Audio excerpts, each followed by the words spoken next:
mark the return of the world's greatest corporate storyteller. We're talking about the CEO of the Apple Corporation, and our first guest says you can learn a lot from the man who brought us the iPod.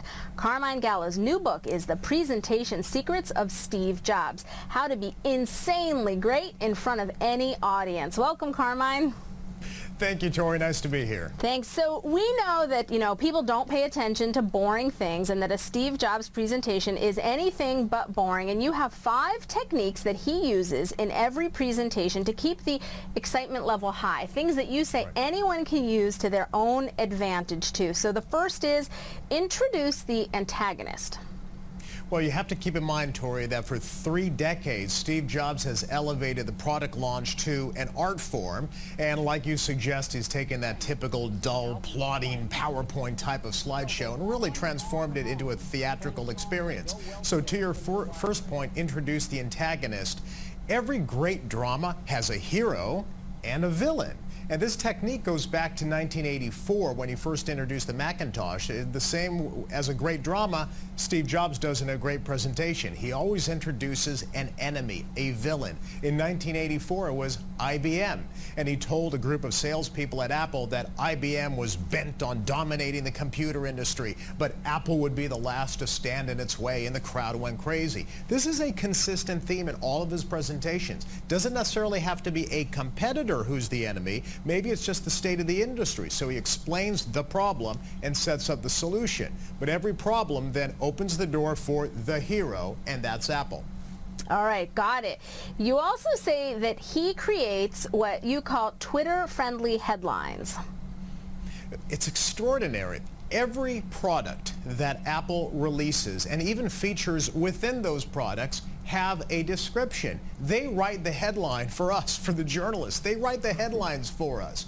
So when Steve Jobs introduced the MacBook Air in 2008, instead of saying, well, it's a really light, thin notebook computer with a 13.3-inch widescreen display, etc., he gave us one sentence that framed the entire product. It's the world's thinnest notebook, period. The world's thinnest notebook. If that's all you know about it, you know a lot. But that's very consistent. He does that with every single product, and it's consistent in their press releases, their website, his presentation, and when he communicates the vision behind the product, they will use the same descriptive headline. Absolutely. It's so annoying. I think we've all been there. You sit through a presentation, you're frustrated because at the end you can't sum it up, and so those Twitter-friendly headlines help prevent that from happening. 140 characters or less. If you had to describe your product in a headline, what is it going to be? You got it. Okay. You say also that even though he's trying to sell us the latest gadgets and the latest technology, he's actually selling dreams, not products. Give me an example of that and how someone else could do the same. Steve Jobs doesn't sell computers. He doesn't sell hardware. He sells transformative experiences. So you really have to think about the product that you're selling. What is it about the product that will change somebody's life?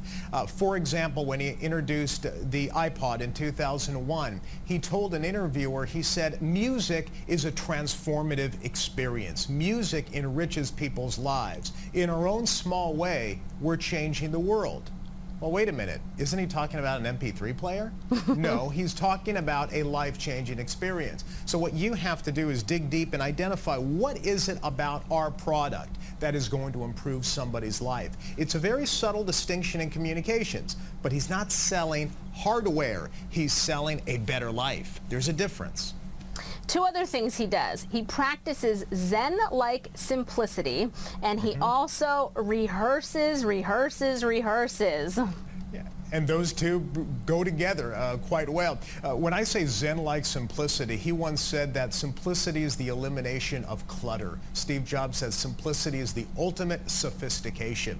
And it's very interesting because when you look at Apple products, of course, it is about the elimination of clutter. They're very simple products. The Apple website, very simple, very plain.